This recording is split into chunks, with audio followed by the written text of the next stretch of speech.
La version condensée. Notre salut est l'éternel. Jésus dit, je suis le vrai cep et mon Père est le vigneron. Demeurez en moi et je demeurerai en vous. Jean 15.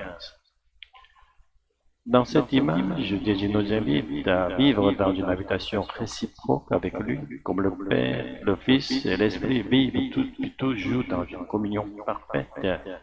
Mais un détail surprend. Certains serments de Jésus peuvent être retranchés s'ils ne portent pas de fruits.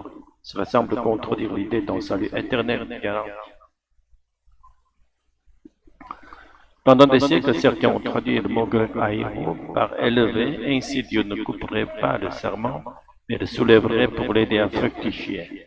C'est une interprétation rassurante, souvent adoptée par ceux qui mettent l'accent sur la souveraineté divine et le salut par la grâce seule. Pourtant, ailleurs dans la Bible, Matthieu 21, 43, ce même mot signifie clairement ôter, au sens de retirer. Jésus avertit que le royaume de Dieu peut être enlevé même à ceux qui étaient considérés comme le peuple de Dieu, s'ils refusent de croire et de porter du fruit. Cela nous rappelle que même si tout est sous la souveraineté de Dieu, il nous a confié la responsabilité de demeurer en Jésus. Le salut n'est pas une possession automatique, il se vit dans une fidélité constante. Comme le disait Calvin, au ciel nous reconnaîtrons que tout était grâce, mais ici-bas, votre appel est de demeurer volontairement et activement en Christ de toutes nos forces. Seigneur, aide-nous à user de notre liberté pour demeurer en toi afin d'entrer un jour dans ton royaume.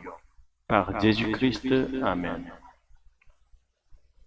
Ci-dessous se trouve un texte un peu plus détaillé sur la méditation précédente.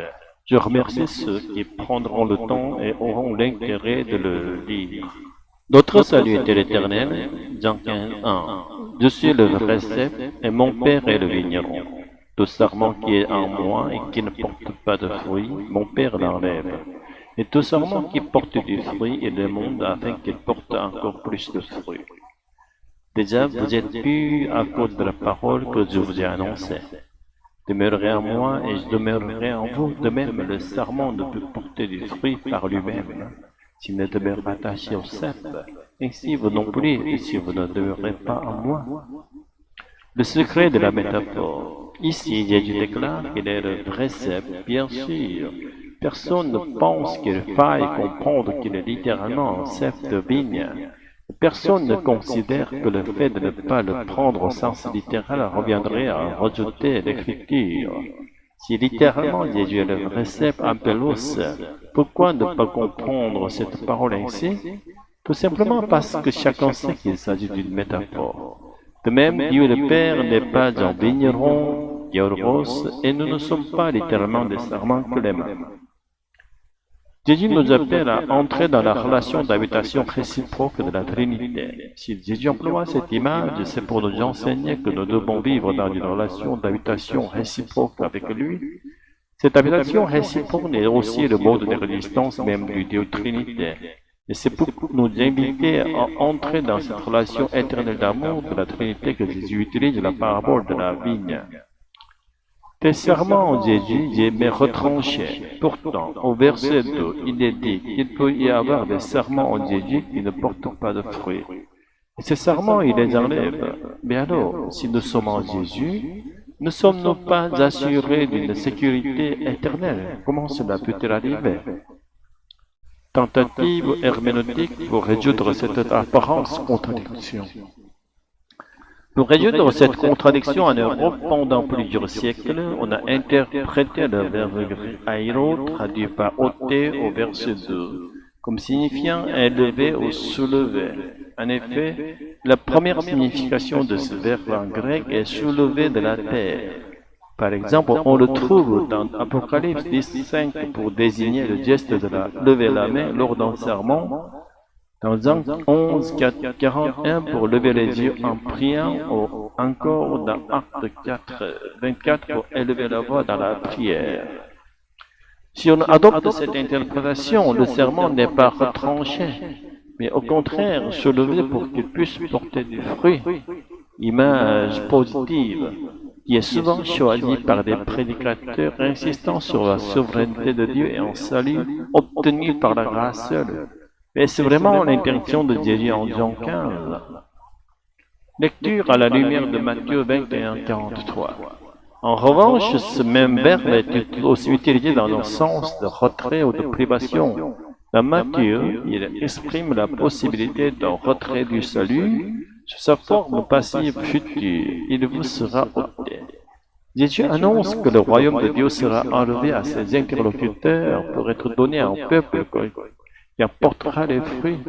Ici, le vous désigne clairement les Juifs qui refusent de croire en lui. C'est pourquoi, je vous le dis, le royaume de Dieu vous sera ôté et donné à un peuple qui en produira les fruits. Si nous relions cette parabole de Matthieu 21, 43 à Jean 15, nous pouvons comprendre que même si l'on se croit dans Jésus, c'est-à-dire membre du peuple de Dieu, si on ne porte pas de fruits, en d'autres termes, si on ne croit pas à l'évangile de Jésus, alors Dieu peut même, après avoir fait de son peuple, l'exclure du salut. Dans ce cas, traduire par retranché est pertinent. Il faut alors recevoir cette parole comme un avertissement. Avoir reçu le salut une fois ne signifie pas que nous ne pouvons pas le perdre. Si nous cessons de demeurer réellement en Jésus, même si nous prétendons le faire. Tout est sous la souveraineté de Dieu, mais à l'homme, Dieu a donné une liberté unique et il nous incombe d'user de cette liberté pour demeurer en Jésus. Le véritable sens de la prédestination selon Calvin. Cette interprétation est difficile à admettre dans le cadre du calvinisme réformé qui insiste fortement sur la souveraineté de Dieu. Pourtant, Calvin n'a pas toujours raison, c'est le Dieu trinitaire raison en toutes choses. Sans doute Calvin voulait-il dire que lorsque nous entrerons dans le royaume des cieux, nous ne pourrons pas nous glorifier d'avoir bien utilisé notre liberté. Nous reconnaîtrons alors que si nous avons pu demeurer librement en Jésus, tout était en réalité grâce. Et tant que nous vivons sur cette terre, il faut nous efforcer de toutes nos forces de demeurer volontairement en Jésus. C'est notre responsabilité. Seigneur, accorde-nous la grâce d'user correctement de notre liberté afin d'entrer sans encombre dans ton royaume. Nous te le demandons au nom de Jésus-Christ. Amen.